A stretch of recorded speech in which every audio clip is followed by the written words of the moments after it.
Sitting low to the ground for 5 minutes a day can completely change the human body. This is a deep resting squat, one of the most natural positions for humans. But because of chairs and screens, it's also the most commonly lost position for modern day man. But with just 5 minutes per day, you can take back this position and completely change your mobility and overall health. Humans are the only mammals who are primarily upright on 2 legs, and we're meant to use the squat to transition from high to low. Because in the past, we cooked, worked, and slept on the ground. Bending the ankles, knees, and hips wasn't for mobility, it had a purpose. Years later, we found that in combination with being useful, it also has many health benefits. The organs are aligned properly for digestion and defecation, and many people have come to use the product Squatty Potty because of this. As you sit your hips low, it also puts some traction into your spine. The hips pull down and under while the spine stays straight, giving it a decompression effect. The rib cage is stacked over the pelvis, making the default deep breaths into the diaphragm. It's very hard to take a shallow breath into your chest here, and the deeper breath makes you feel relaxed. Most people think of a muscle release as getting a massage or a deep stretch, but some of the best muscle releases can be triggered by gravity acting upon your own body. All the lower body joints have a release effect in the deep squat. First, the ankles. Due to sitting in padded shoes, most of us never fully flex the ankle, leading to stiffness. Sitting into a deep squat stretches the calves, mainly the soleus muscle. Over time, the Achilles tendon and the accompanying fascia is released. The muscle in your shin, called tibialis anterior, is responsible for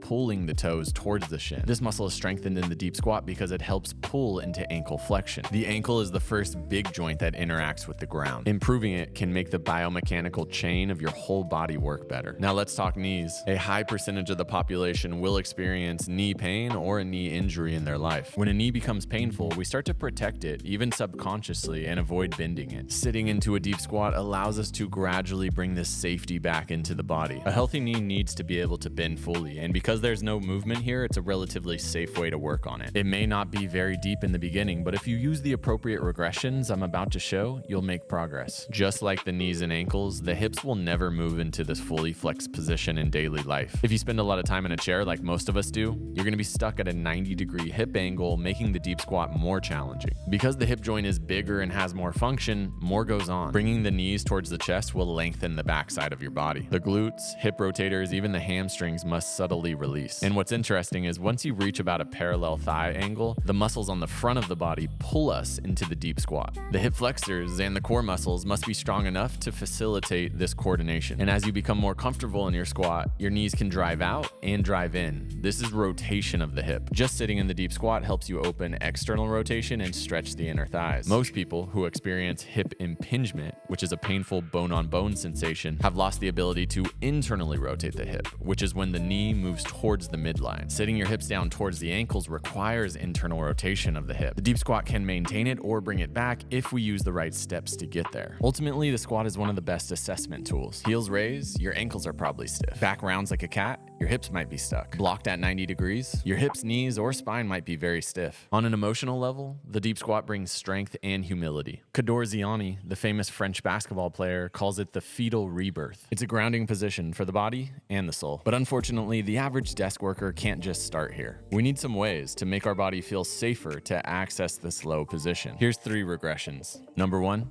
squat hang. Grab onto something, ease your way down into a squat that feels comfortable for you. This allows most people to get into a squat-like position, and it's a completely valid way to work on your deep squat, especially in the beginning stages. As your joints become more comfortable, lighten the hand assistance and start to push the weight forward. Number 2, elevating your heels takes demands off the ankles and shifts the weight forward. Anyone with stiff ankles elevates the heels and is now surprised how comfortable their squat feels. Toddlers squat so easily because they have big heads that give them a counterbalance. Elevating your heels gives a similar effect, making it easier to pull yourself deep through your hip flexors and core. And number 3 directly enhances this pulling technique by using a counterbalance in your hands. Even holding something as light as a water bottle in your hands helps create this effect. And if you're stiffer, use something heavier. Whatever you need to get you down low is completely valid, because the only way this position becomes more comfortable is by spending time down here. 5 minutes is the number. This breaks down into 10 sets of 30 seconds or 5 sets of 1 minute. Completely achievable, yet also challenging. You don't need to do the full full 5-minute challenge like I'm doing here, but it is a fun and satisfying goal. This technique I'm using right now is called the frog squat. As I shift my weight to my hands, my hips and core must pull to move my feet forward. This movement really sped up my squat mobility progress when I first started. I made a full video on it. I'd love for you guys to check it out and see if it helps you deepen your squat. Seriously guys, the squat is a stretch, but it's much more. And if you start spending 5 minutes per day here, it can completely change the mobility of your lower body, but it can also help you naturally heal and strengthen the body holistically. Depending on your age, medical history, injuries, you may never get that perfect deep squat, but you can always do a version of it and keep improving. So guys, I want to know, what's been your experience with the deep squat, and will you take on the 5-minute challenge? We gradually work up to 10 full minutes in a deep squat in our program Master Mobility. If you want to prioritize your mobility this summer, use the code REVERSE SITTING, get 25% off today. As always,